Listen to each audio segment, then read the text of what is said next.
kicking up grass and startling the neighborhood dogs into song. They drop small stones into the water, watch the tadpoles scatter, and count the ripples. "Run, little guys," Kira says, her voice small and high like an actress in a bad horror film. Ava stomps and snarls in the shallows.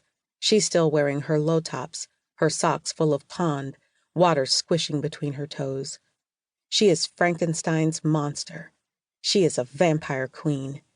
She is newly 13, hollowed out and filled back up with venom and dust cloud dreams. She throws her head back and howls at the sun, pretending it's a strange, burning moon, and that there is no other world than this one where she and Kira are. Kira thunks down onto the bank, sitting with her legs pulled up and her arms draped across the tops of her knees, watching Ava. Her hands dangle from her small wrists like claws. She laughs as Ava poses for her, thrusts her hips out at impossible angles, and squinches her eyes tight. Kira pretends to snap photos with her hands, diving onto her stomach to make sure she gets the shot.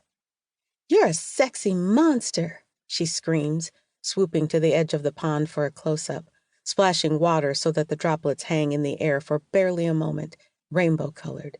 "Say it, be it."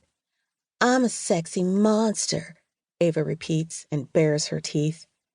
Kira yanks her arms and they fall onto the grass, a giggling heap of girl. They catch their breath and wait. For their hearts to stop thudding, for the warmth to drain from their cheeks. They wait for the howling they don't voice to quiet. It never does. Instead, it evens out, a thin purr that lives inside their rib cages and the webbing of their fingers. Ava knows she really is a monster, or at least she feels like one, unnatural and unfamiliar in her body. Before 13, she hadn't realized empty was a thing you could carry, but who put it there? Sometimes she wonders if she will ever be rid of it, and other times she never wants to give it back. It is a thing she owns. Kira sits up and brushes the wet tops of Ava's sneakers. "Your mom's gonna kill you." The girls continue on without their shoes, fleeing into the shade of the small wood behind the pond, bare feet pressing down into cool, loose dirt.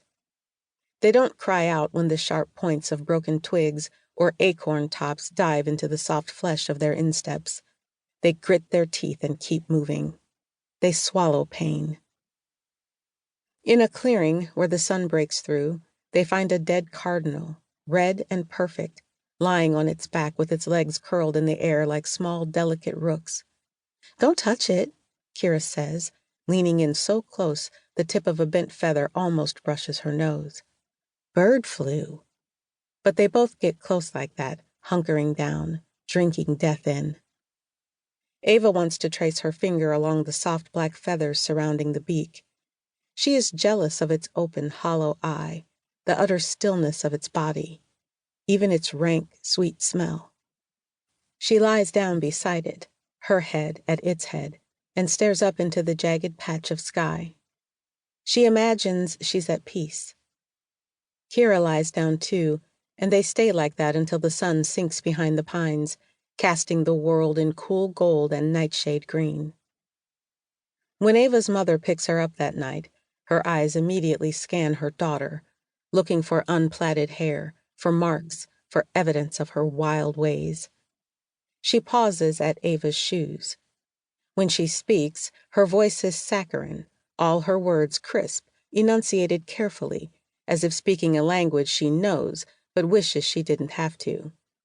It's the voice she uses for her answering machine, for meeting strangers in professional situations. The one she switches on for talking to her daughter's friend's white mother. "Thanks for watching her," she says, smiling, but her eyes are unlit coals. Kira's mother is a fluttering, airy sensation at the doorway, something fleeting and cool against Ava's cheek. "Oh, we love having Ava," she says, and her cotton candy voice seems like the real thing, so earnest it could melt. "Why are your sneakers so dirty?" Ava's mother demands as soon as the door is shut and they are walking to the car. "Why every time I come get you from this girl's house, you're always a mess? Both her parents live here and they can't watch y'all?"